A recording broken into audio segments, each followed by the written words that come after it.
je peux aujourd'hui prétendre à être candidat, pas pour quelqu'un d'autre, parce que cette personne qui va venir être candidat me dépasse avec quoi?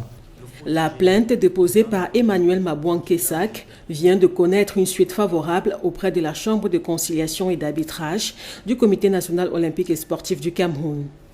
Le 6 décembre 2021, elle a partiellement annulé la décision de la commission électorale de la FECAFOOT du 25 novembre dernier relative à la publication de la liste des candidats au poste de président et de membres du comité exécutif de la FECAFOOT. De même, la CCA rejette la décision de la commission de recours de la FECAFOOT du 30 novembre qui valide la candidature de Seydou Bombon Njoya, actuel président par intérim de la FECAFOOT.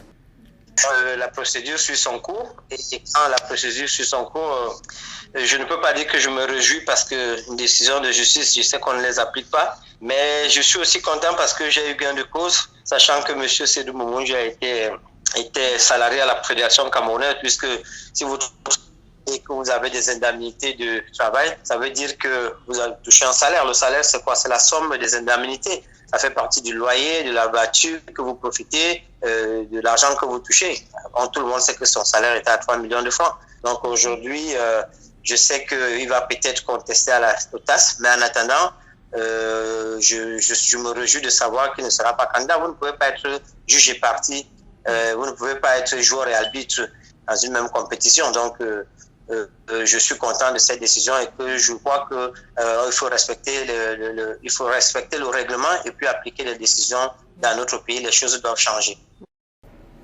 Pour les proches de Seydou Bombon Njoya, les décisions rendues par la CCA constituent un non-événement.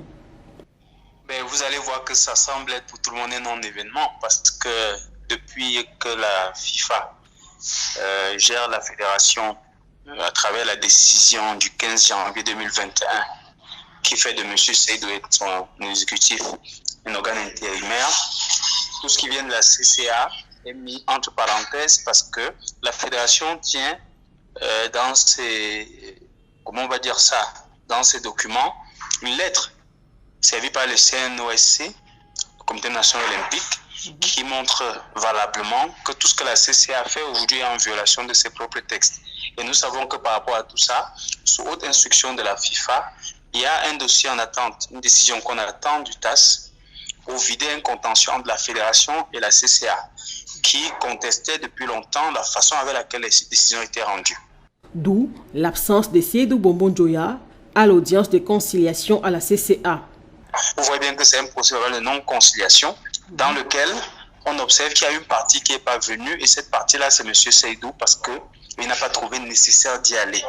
Donc, pour nous, c'est un non-événement. Et je pense aussi que dans une élection ou bien dans une compétition où chacun veut respecter les règles, on n'a pas besoin de chercher à éliminer un candidat si on estime avoir l'électorat avec soi. Est-ce qu'il y a un risque justement que la candidature du président Seydou Bombon Njoya puisse être disqualifiée avant le 11? Venant de la CCA, ça n'aura pas d'impact parce que toutes les décisions rendues par la CCA, vous allez remarquer depuis près de 5-6 mois, ne sont pas respectées par la fédération. Pas parce qu'elle ne le veut pas, mais parce que la FIFA a instruit d'aller au TAS avec tout cela et qu'on ait des contradictions dans les verdicts qui vont être donnés. Après la non-conciliation des parties, Emmanuel Mabouan-Kessak peut saisir la CCA en arbitrage. J'aurai une réunion avec mon conseil, Maître Ngom.